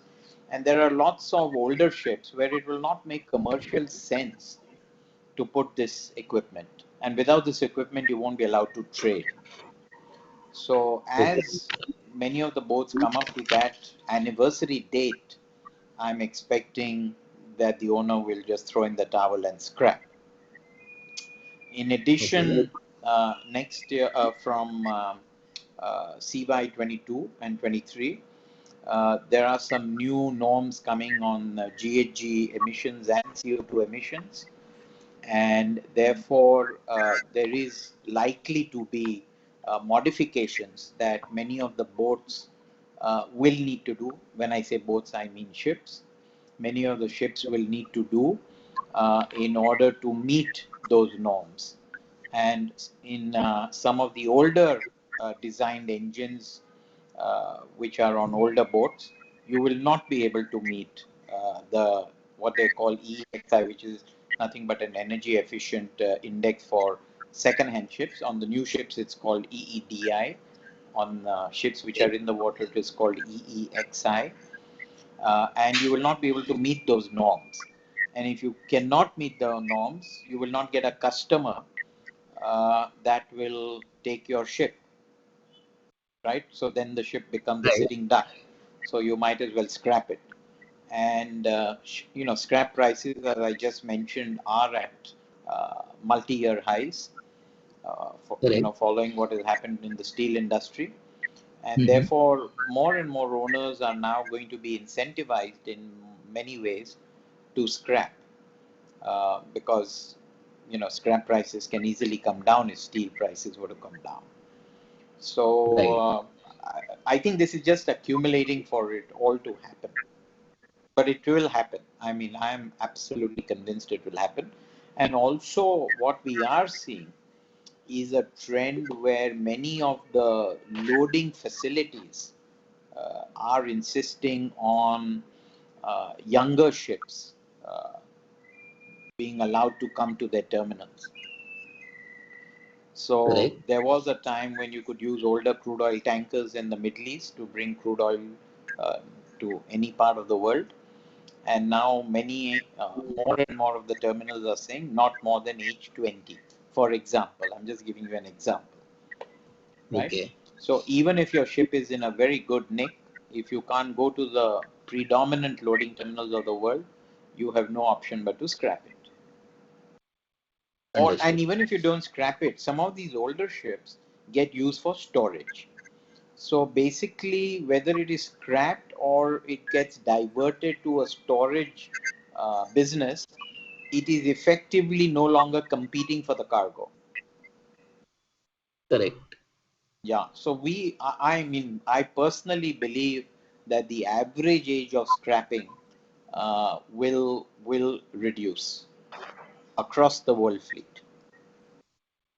Okay, okay. And sir, if I can add one more question to that. So with this last sentence which you said, I mean, do you see the addition of ships which had happened during the last cycle? I mean, the additions which came during 2010 and 11. So will they start scrapping in as soon as say 2025 or 2027? And that's a larger thing. I mean, 30% of Yeah, the world. I don't see ships getting scrapped at age 17, or because something built in 2010, 2011 in Mhm. 27 is going to be 16, 17 years old, right? Right. I think it's too far forward to say it with any degree of confidence. But if you were to ask me to place a bet today, I really doubt whether they will be scrapped at such a young age. But it could happen, because clearly the way the world is headed, uh, there are going to be multiple more demands on shipping uh, when it comes to CO2 emission and GHG rating. And just to add to what I'm saying, uh, there is now going to be GHG rating norms, uh, and customers will start saying, unless you are at this minimum rating, we will not consider you for business. Okay. So I think there will be a reduction in the age of scrapping. What it is, I really can't forecast over the next 6 years. It's impossible. All right. Understood. Thank you, sir. That's it from my side. Thank you. Thank you. Thank you. The next question is from the line of Himanshu Upadhyay from PGIM. Please go ahead. Yeah, hi. My one last question was, currently we have a net debt of around 0.18%, okay, or 0.2%, okay.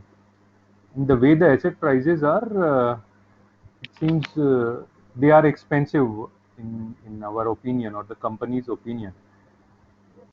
What would be our capital allocation strategy, or what will we do? Because when the last time we had such a phase, or the starting of phase, we did churn a lot of portfolios, older ships moving out, new coming in, and all that. But right now it seems we are not so keen on purchasing. And with 0.2 per times debt equity, would we like to accumulate cash on the balance sheet and keep on reducing debt, or we would like to keep a lean balance sheet? So what would be your thought process on your balance sheet structures if the asset prices remain what they are 1 year down the line, or how are you looking at managing the balance sheet?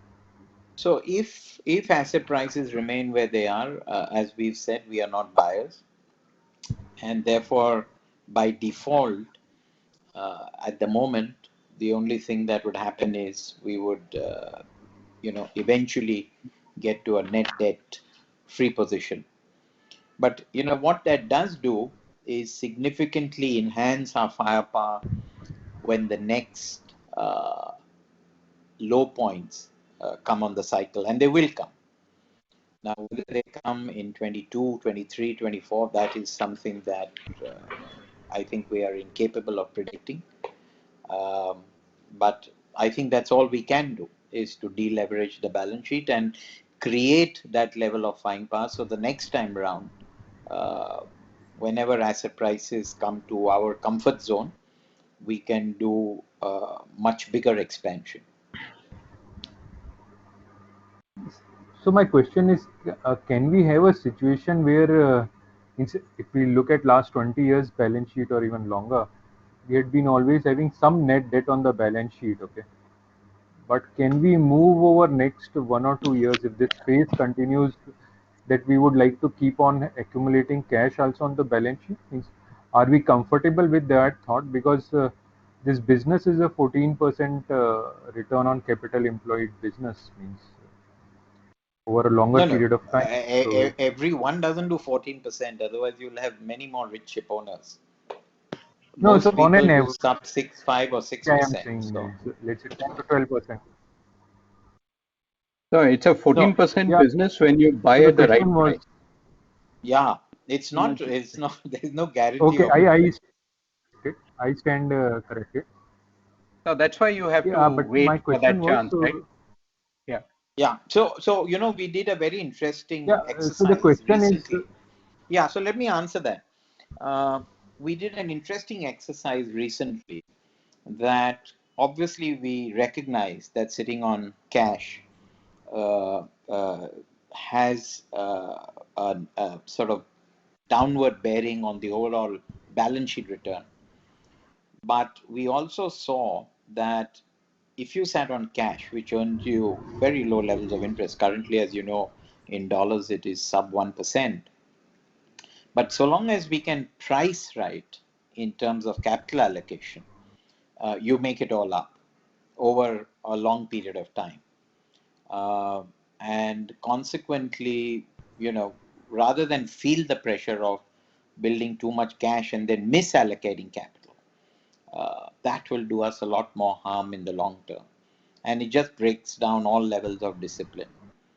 So if we say generated cash through strong operating profits as well as some asset sales, so be it. But we've made this mistake in the past where we misallocated capital, and eventually we've done a lot of impairment, as you're aware. So we don't want to make those mistakes again. So I repeat, we will remain value-based buyers and not feel the pressure of sitting on cash. If we have to sit on cash and we go to zero net debt, so be it.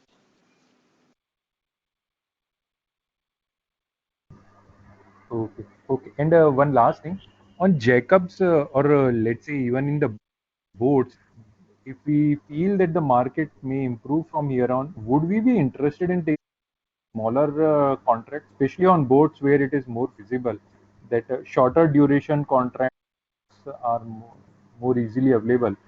So would our focus be on getting shorter time for boats, Yeah, if or we you if think you we don't could, want to play that? Yeah. no, if we can, obviously we would. So if you see some of the boats which we have overseas, we have one in Malaysia, one in South Africa, one in West Africa, and all. Those are much shorter term contracts. ONGC tends to come up with longer contracts. So these longer contracts have their pluses and minuses. On a rising market, obviously, a long term contract is not the best thing to enter into.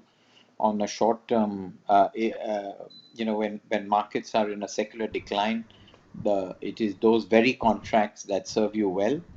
So we will try and see if we try and balance the portfolio, because honestly, we don't know which way the markets will eventually move. So we'll balance it the best we can. Uh, and that's one of the reasons why we like shipping, is because you can go as short as 20-30 days to as long as 3 years.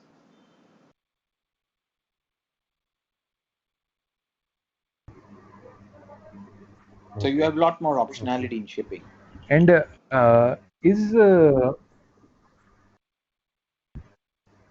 okay.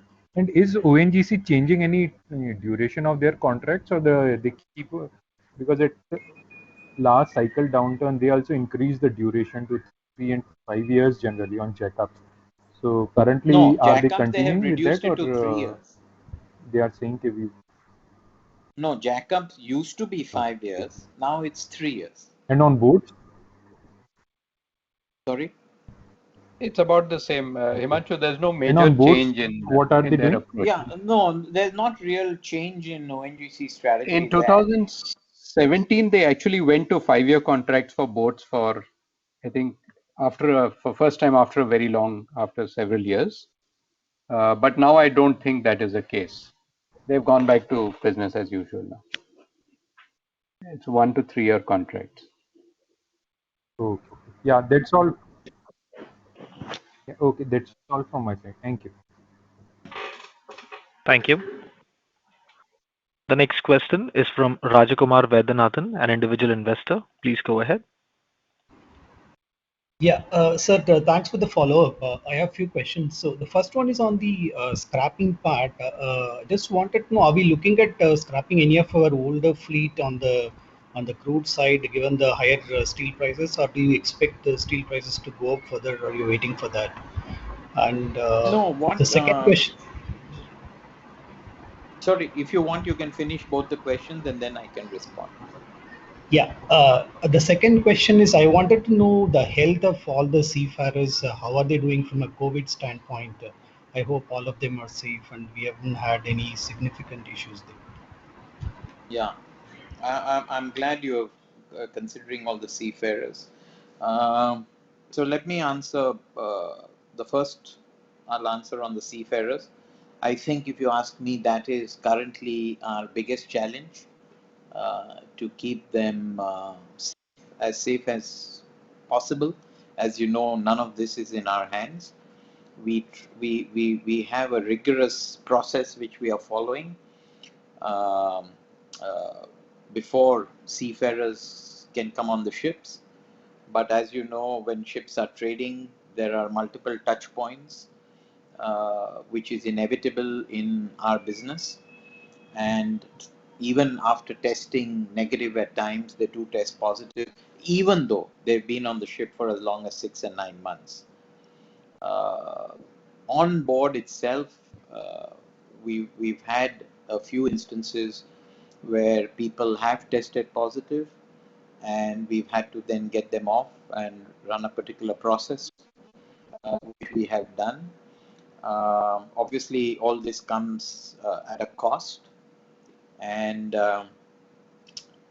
last year we have our extra COVID cost has been about 30 odd crores. So it's not a small sum of money.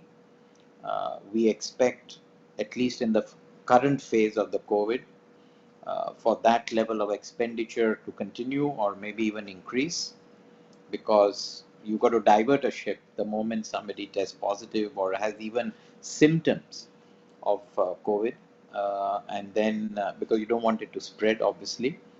So this is something that keeps us awake all night. So we are doing the best we can for all our seafarers.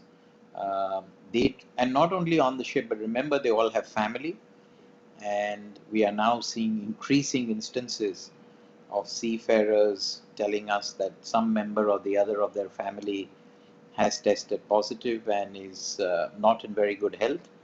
And so on those emotional grounds too, we try and provide them relief the best we can. So that, if you ask me, the one big challenge any ship owner in the world is facing, it's this. Uh, your What was the first question? Yeah, the On whether first we question is can on the scrapping, sir. Scrapping on the tankers. Yeah. Yeah. So if you see, our oldest tanker is 18 years old. We've just completed a special survey, and there is no need to scrap it because even an 18-year-old ship today can sell at a significant premium to scrap. Right. So even though scrap prices themselves have gone up, the premium to that scrap price has even widened further. So what we will be looking at is selling some of our older crude oil tankers. The problem right now is because of restrictions on Indian seafarers, whereby you can't get them off a ship almost anywhere in the world. It's very difficult even to execute a sale transaction or even a purchase transaction.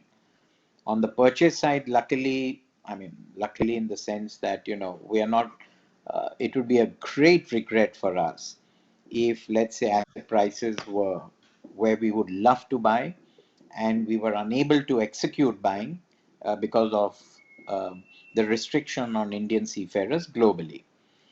But that is not the case. On the sell side, we would like to sell a couple of our older tankers, but we would be unable to execute right now simply because we would not be able to get our Indian seafarers off since most of the world has shut out Indian seafarers. So you can't, it's a challenge to execute today. Okay. Sir, just one last question on this tussle between China and Australia. Do you see? As of now, they are allowing the import of iron ore. So if we get to a situation where China decides not to import, what would be the impact on the dry bulk side? Or do you see the market? I just wanted your reviews on Yeah. that. So I think it is near impossible for China to say we will stop importing Australian iron ore, because that level of capacity that Australia produces is not available anywhere else in the world. Obviously, theoretically, if Brazil had that capacity spare, in inverted commas, that would be great for shipping. That would be the best news, right? Because of the ton-mile impact. But that just cannot happen. What we are seeing is on the coal, and this is predominantly coking coal, which at the moment remains banned commodity into China.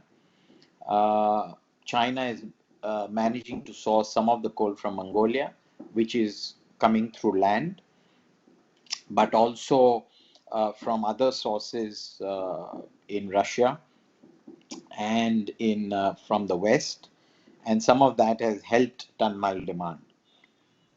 And some of the coal obviously comes from Indonesia as well. So some of it has helped ton-mile demand, some of it has not. But net, in quarter one, that is January 21 to March 21, Australia's export of coking and steam coal is significantly lower than what it was in 2020.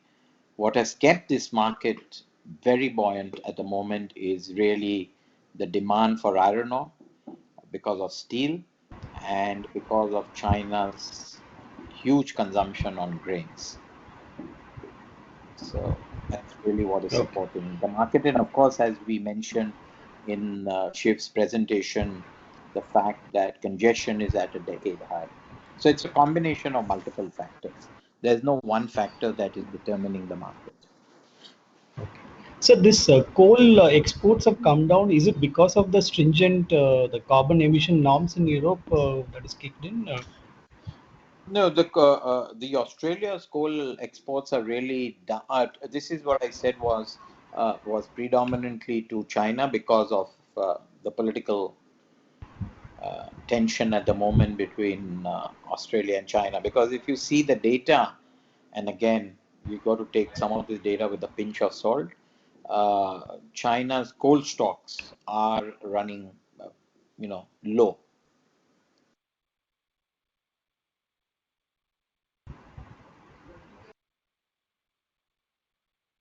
Hello. Hello. Did we? Sir, I can't hear Yeah, you. we heard your answer. Oh, yeah. No, I so think we heard your answer. Yeah, okay. Sir, And then we I lost. just want to conclude. Hello. Excuse me, this is the operator. Mr. Vedanathan may be requested to come back in the queue for a follow-up, please. No, I don't have a question. I just wanted to I want to, my prayers for all the seafarers, just to, just to keep them, safe and healthy, and Yeah. it's all their sacrifice, that is giving all the numbers for the company, Without kudos to a the entire shadow of team, sir. doubt. And so what we've also done is we have given them bonuses and lots of other incentives for them. They are making the biggest sacrifice today, there is no doubt. And in fact, that's the one community that's keeping global trade alive. You saw what happened with just 3 days of disruption in the Suez Canal. Yeah. So the seafarers are making the biggest sacrifice for the world trade to continue today. Thank you. Thank you. The next question is from the line of Jayesh Gandhi from Harshad H. Gandhi Securities Private Limited. Please go ahead. Hello. Are you able to hear me, sir? Yes, yes. So my question is on offshore business. If I look at slide number 30, am I correct in interpreting that the fleet utilization, in the sense the coverage is, say for Jacob Rig, it is 72%, means that we are tied up for 72% of the capacities for next year? Shiv, what is slide 30? That's correct. I don't have the... That's correct. You're referring to the presentation which is on the website, I take it. Yeah. That's right. That's correct. So So in that 72% of case, the jackup days, yes. Yes, carry on. So in that case, do you see that the this year we might have a better year than what last 2 years we had in offshore business? No, Now, why since we does are like, no? Last year and the previous year, our rigs were fully employed through the year.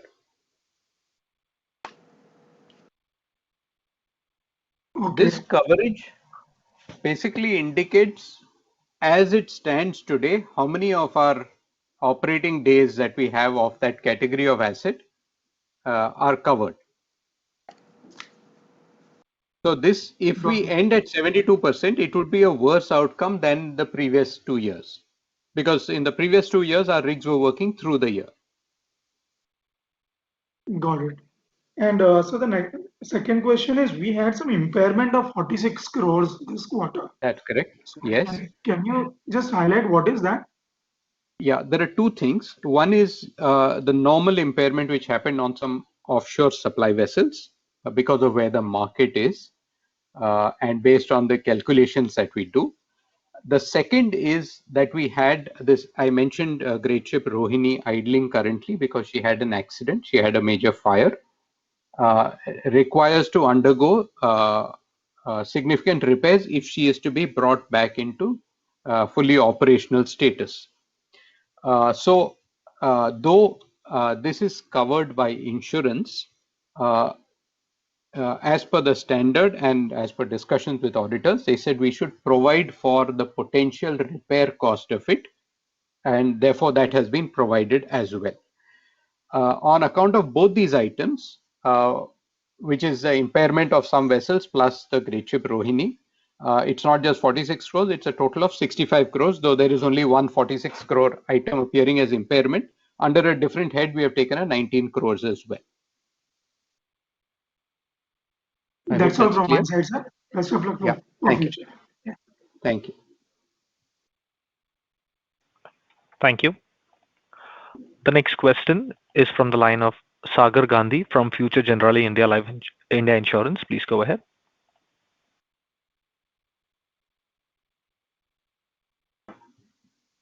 Hello? Sagar Gandhi from... Yes, go ahead, please. No, that is me. This is Shiv here. All right. Yeah. Mr. Gandhi? Sagar Gandhi from Future Generali India.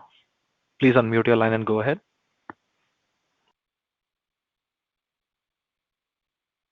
Mr. Gandhi from Future Generali, if you can hear us, please unmute your line and go ahead.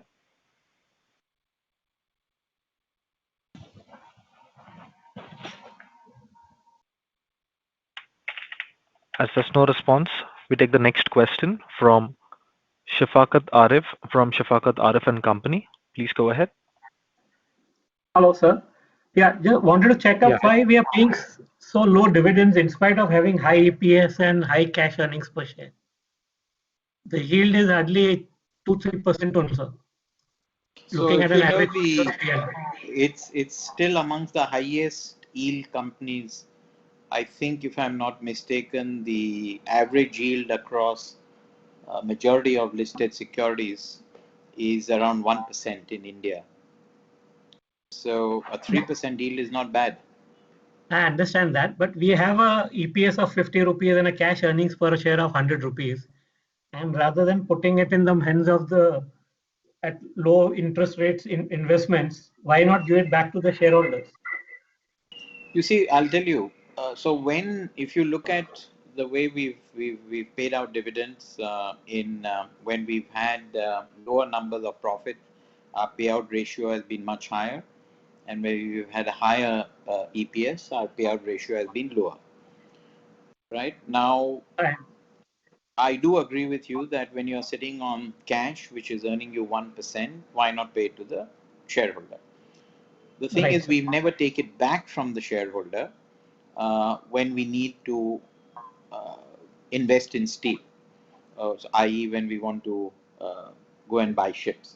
And once you distribute this dividend out, right, we've at least not called for capital. We've not raised fresh capital from shareholders. So then that's money that's gone. And the whole intention of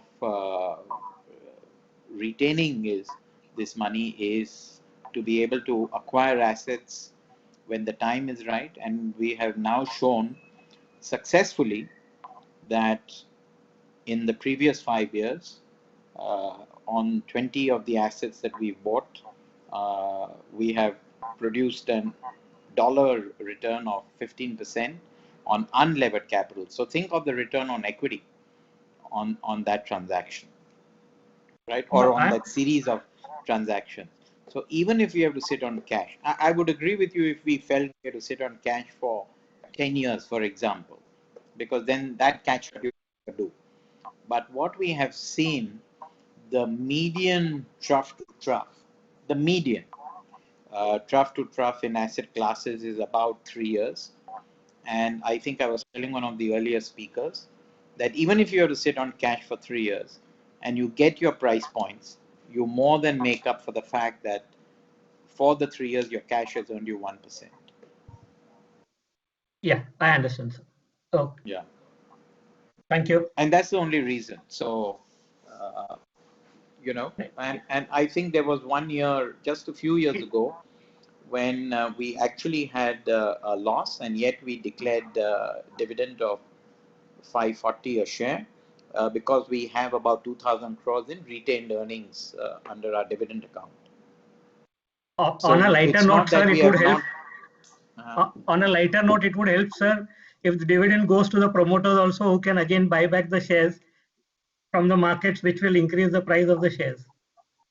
Yeah, but we are here to create long-term value in the business, and we are not here just to look at whether a promoter buys. This promoter is the most outdated concept in the world, as you're aware. I think India may be possibly the only country where we still have a formal definition of the word promoter. In fact, if you see some of the founders of some of the big companies, their stock prices have rallied every time they've sold. So we are here to build long-term value, irrespective of whether the promoter owns 1 share or owns, 100 shares. Yeah. Thank you very much, sir. Thank you. Thank you. The next question is from Jagdish Vikas Sarda, an investor. Please go ahead. What is EV upon EBITDA of GE Shipping today, and what is your fair value estimation, sir? Shiv, what is our EV EBITDA? It's EV upon EBITDA approximately, of GE Shipping today. Yeah. it's probably in the region of somewhere between 4 and 5, What is your fair value or probably estimation, sir? closer to 4. Fair value estimation, the way we do it is the net asset value. We have no other way to estimate the fair value. So the NAV is between 500 and 550 approximately, 510 to 550. That's a net asset value, valuing all our assets at market. Okay, thank you, sir. Thank you. The next question is from Weber Badjatia from HNI Investments. Please go ahead. Yeah, sir. Thanks for providing the follow-up opportunity and patiently answering questions for now. I think it's more than 2 hours. Just one question from my side. So all the seafarers issues that we are facing currently, what's your outlook on the same? Because I think a lot of countries are rejecting changeover of the crews, and I think Indian ships can only save Indian seafarers, if I'm not wrong. So if this situation is to escalate, would you forecast any disruption in operations where we have to idle our assets for some time? I would say so. Let me answer it in 2 ways. One is, as you rightly pointed out, we can only use Indian seafarers under the Merchant Shipping Act.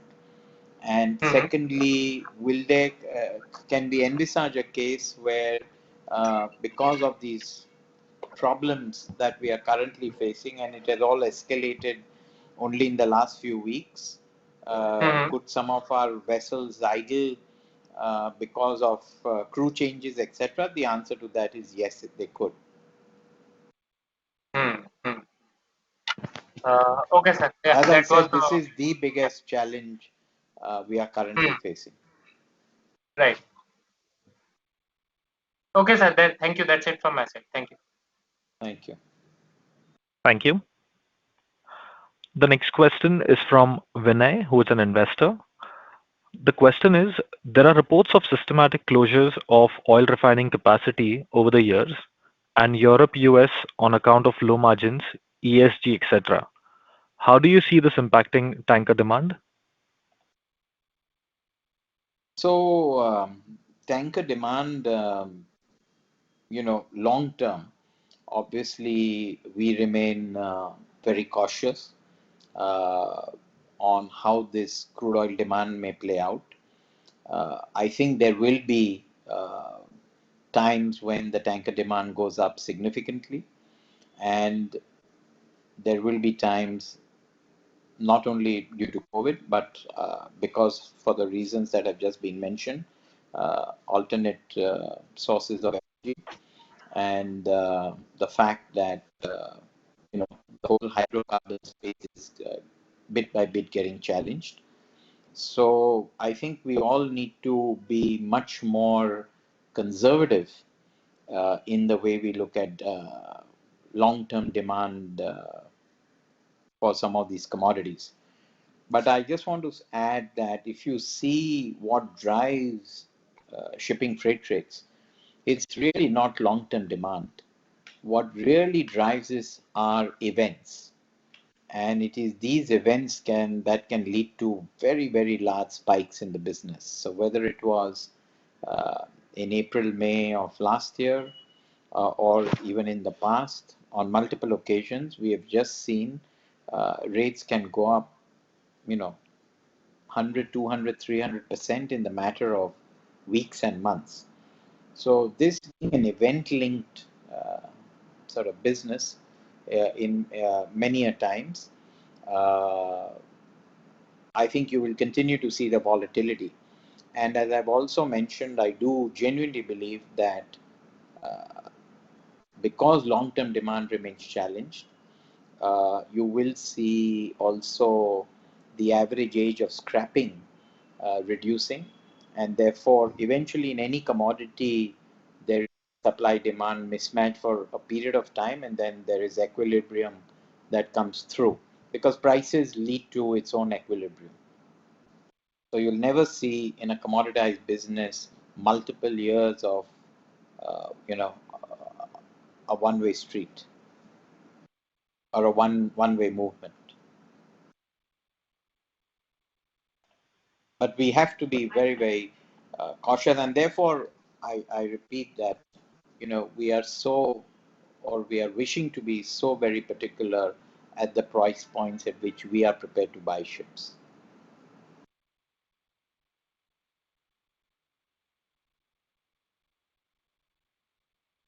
Thank you. The next question is from Sagar Gandhi from Future Generali India Insurance. The question is, when we say freight cost is currently 16% of commodity prices versus average of 20% on a long-term basis, what is the reference price that we need to track as an outsider? So I didn't say commodity prices, I said iron ore, right? So in the example I gave, if you take iron ore as a commodity, right, the long-term median freight to commodity has been 16%. Has been 20%.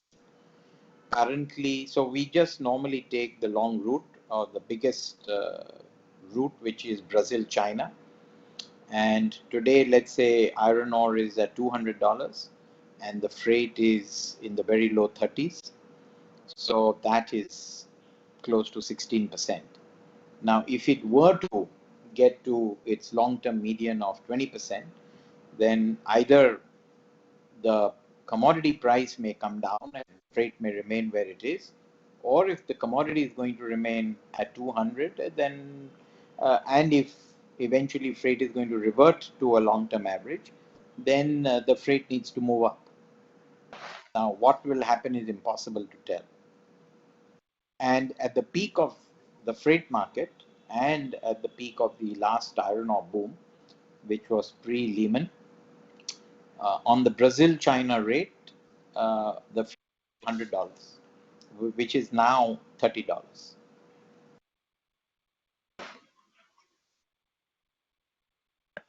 Thank you. Ladies and gentlemen, that was the last question. I now hand the conference over to Mr. G. Shivkumar for closing comments. Thank you, everyone. That was a very interesting session. We liked hearing your questions, and we hope we were able to throw some light on the various issues that you wanted some information on.